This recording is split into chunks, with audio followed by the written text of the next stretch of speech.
Imagine chilling in your own backyard, flipping burgers on the grill, when suddenly sirens, flashing lights, fire trucks rolling up like there's an inferno. And the best part? It's all because your HOA Karen decided your barbecue was a fire hazard. But here's where it gets really good. She forgot one tiny detail. I'm the actual fire chief. Fire engine fire. Yep, you heard that right. Karen didn't just call 911 on a regular guy. She called the fire department on the fire department. And if you think that's where the stupidity ends, oh, just wait. Because karma? She was already on her way, sirens blaring. I live in one of those fancy neighborhoods, the kind where the HOA thinks they're running a mini dictatorship. They have rules for everything. Grass height? Regulated. Trash cans? Must be hidden within exactly 3.5 seconds of pickup. Even Christmas lights have a strict takedown deadline. And if you step out of line, boom, Karen appears. Karen is that neighbor, the self-proclaimed president of the HOA. Even though she was never actually elected. If she doesn't like you, you'll know. And unfortunately, I was at the top of her most hated list. Why? Because I had the audacity to mind my own business in my own house. So when I planned a simple backyard barbecue with friends and family, I knew there was a 99.9% chance Karen would show up. What I didn't expect, that she'd go nuclear. The grill was sizzling. The smell of perfectly seasoned steak filled the air.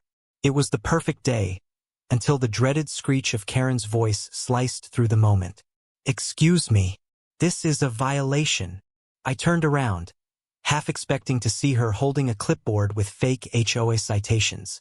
Instead, she stood there, arms crossed, lips pursed tighter than a Ziploc bag. What's the issue, Karen? I asked, already exhausted. This barbecue is illegal. Open flames are a fire hazard. I'm reporting this immediately. I stared at her. Did she seriously just say that? To me, the literal fire chief? I tried to be reasonable. I explained that my grill was completely up to code, positioned in a safe area, and nowhere near anything flammable. I even pointed out the fire extinguisher mounted nearby. But Karen wasn't listening. She was too busy pulling out her phone. I don't care what you say. I'm calling 911. And that's when I stopped arguing. I just smiled and said, go ahead, because I already knew exactly how this was going to end. Now let me paint you a picture. The sun was shining, the grill was hot, and the smell of sizzling ribs filled the air. My backyard wasn't just any backyard, it was a fire-safe fortress. I had my grill set up on a concrete patio, far from anything flammable. A fire extinguisher was mounted nearby. Heck, I even had a fire blanket just in case. And why? Because I'm the freaking fire chief. I follow safety protocols in my sleep. So when Karen stood there, fuming like a malfunctioning tea kettle, screaming about fire hazards, I knew she had no idea who she was messing with. But here's the thing about people like Karen, they don't do logic. They don't do facts. They do power trips. And she was about to learn just how badly she'd miscalculated this one. Karen wasn't just mad. She was foaming at the mouth. She paced back and forth like she was waiting for her grand villain monologue moment. And when I say she had nothing better to do, I mean that literally. This is a clear violation of HOA safety codes, she snapped. I raised an eyebrow. Oh really? Which code exactly? That's when she hesitated. Because let's be real, she didn't actually know. Don't question me. I know the rules. Sure, Karen. Sure you do. She pointed aggressively at my grill. You can't have an open flame without HOA approval. This is reckless endangerment. You could burn the whole neighborhood down. Mind you, this was a standard propane grill. Not a bonfire. Not a wildfire. A regular backyard barbecue. Kept my cool. Karen, my setup is 100% legal and up to code. I literally work with fire for a living. But Karen wasn't backing down.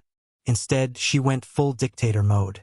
I don't care if you think you're some fire expert. This is my neighborhood, and I will not allow safety violations. I sighed. Karen, I'm in my own backyard. I followed every HOA rule. Enough, she shrieked. Then, with the biggest smug smirk, She pulled out her phone. I'm calling 911. Now, most people in this situation would panic. Most people would try to reason with her. But me, I just smiled. Go ahead. Karen's fingers flew across her phone screen as she dialed. Meanwhile, I casually flipped my burgers, taking my sweet time, because I already knew how this was going to end. She put the call on speaker. Rookie mistake. 911. What's your emergency? Yes. I need to report an illegal open flame. There is a man endangering lives with fire. Pause. Silence. Even the 911 operator was probably like, huh? Ma'am, can you clarify? Is there an actual fire emergency? Yes. He's ignoring safety laws. He has a grill. Another pause. Then the golden question. Ma'am, is this a contained grill? Karen hesitated. Well, yes, but... And is there an active fire hazard? Well, it's a fire. That's a hazard. The operator sounded like she was actively holding back laughter. All right, ma'am. We'll send a unit. And that's when I knew this was about to get so good. I stood there, arms crossed, waiting. My friends and family were holding back laughter, whispering, she really did it. She actually called them. And then, the sound of sirens. Fire engine, police car light. 2 fire trucks pulled up to my house. Lights flashing. A small crowd started forming. Neighbors peered out from their windows, probably thinking, what the hell did Karen do this time? Karen turned to me, smug as ever. Now you're in trouble. I just shrugged. Let's see. The fire trucks stopped in front of my house. The doors swung open, and out stepped my crew. The guys I work with every single day. The guys who trained under me. My own firefighters. Karen's face? Priceless. Her smug smirk disappeared faster than ice cream on a summer day. She blinked, then blinked again. Her brain was buffering at full capacity. One of my firefighters, let's call him Mike, walked up, confused. Chief, everything okay? I grinned. Oh, everything's fine. But Karen here seems to think my grill is an illegal fire hazard. Karen started stammering. That's right. This is dangerous. Shut it down. Mike looked at me, then at the grill, then back at me, and then, in the most deadpan voice ever, he said, Ma'am, this is probably the safest barbecue setup in the entire city. The crowd burst out laughing. Karen turned tomato red. But oh, it wasn't over yet. Because guess who was about to show up next? The police. If Karen thought this was going to be her big victory moment, she was in for a rude awakening. Because right now, she looked like a deer caught in the headlights, except the headlights were fire truck sirens and a dozen firefighters trying not to laugh. I stood there, arms crossed, enjoying the show. Ma'am, my firefighter buddy Mike repeated, barely keeping a straight face. This is the safest barbecue setup I've ever seen. It's up to code. There's no fire hazard. But Karen wasn't hearing it. Her brain short-circuited from the sheer amount of audacity she had just witnessed. And no, that's not true. You have to shut it down, she shrieked. This is a violation. There are rules. Mike turned to me and smirked. Chief, you want to handle this one? I stepped forward, still calm. Karen, you called 911 for a non-emergency. That's misuse of emergency services. Karen's eyes bulged. No, it's not. This is an emergency. Mike gestured toward the grill. Ma'am, this is literally just a guy cooking burgers. Karen's face turned 3 shades of red. Her lips were pursed so tight she looked like she had just eaten a whole lemon. But instead of backing down, she doubled down on the stupidity. Then I'm calling the police, she shrieked. And with that, she pulled out her phone again. The second Karen hit dial, I knew this was about to go from a funny story to absolute legend status. 911, what's your emergency? Yes. I just called about an illegal fire. And now the fire department is covering it up. I need police here now. Silence. Even the 911 operator was probably like, what in the actual hell? Ma'am, are you saying the fire department is covering up a fire hazard? Yes, they're lying. This is a conspiracy. Oh, Karen, Sweet, delusional Karen. The operator clearly had zero patience left. All right, officers will be dispatched to your location. And just like that, Karen had successfully dug her own grave. 15 minutes later, 2 squad cars rolled up, lights flashing, radios crackling. A small crowd of neighbors had already gathered to witness the spectacle of the year. Karen sprinted toward the cops like they were her personal saviors. Officer, arrest him. He's violating fire codes. And the firefighters are covering it up. The 2 officers looked at each other, then at me, then at the firefighters standing right next to me. The senior officer sighed. All right, someone explain what's actually happening. Mike stepped forward, still fighting a smirk. Yeah, so, our chief is having a barbecue. Karen called 911 claiming it was illegal. We checked, it's completely safe. Then she called you guys because we covered it up. The officer blinked. Wait, the person she's accusing of a fire hazard is the fire chief. Mike nodded. Yep. The officer slowly turned to Karen, his expression a perfect mix of disbelief and irritation. Ma'am, you called 911 on the fire chief for grilling in his own backyard? Karen crossed her arms, doubling down once again. Yes, he's breaking the law. The officer pinched the bridge of his nose. He turned to me. Chief, do you want to press charges for misuse of emergency services? I looked at Karen, who suddenly wasn't so smug anymore. She opened her mouth, then closed it. For the first time, she realized she wasn't winning this one.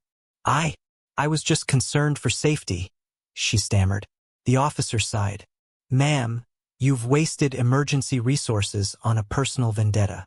We've had multiple complaints about you misusing 911 before. This time, there are consequences. And then, he pulled out his notepad. You are being cited for filing a false emergency report. Karen gasped so hard she nearly inhaled the entire atmosphere. What? No, you can't do this. But oh, they absolutely could. Karen's entire body language changed.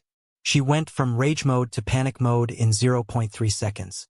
I was just trying to follow the HOA rules, she pleaded.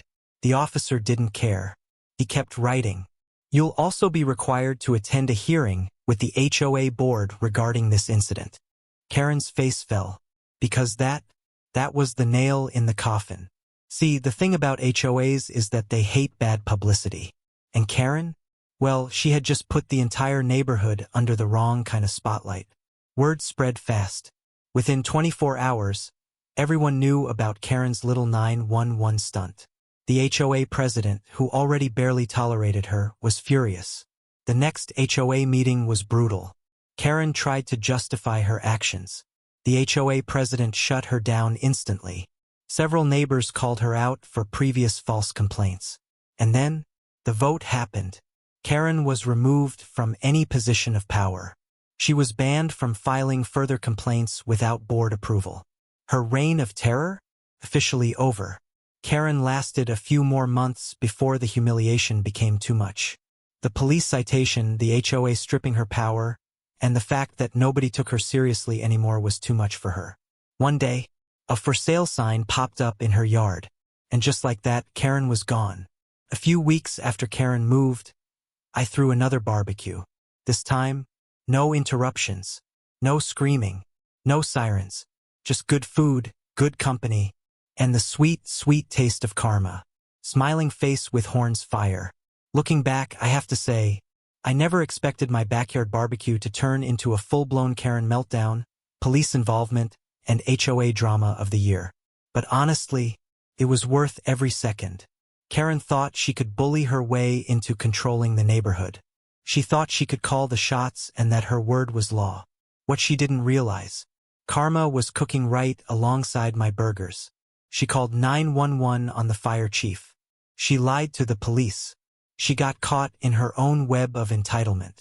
And in the end, she lost everything. Her reputation? Destroyed. Her HOA power? Gone. Her house? Up for sale. And me?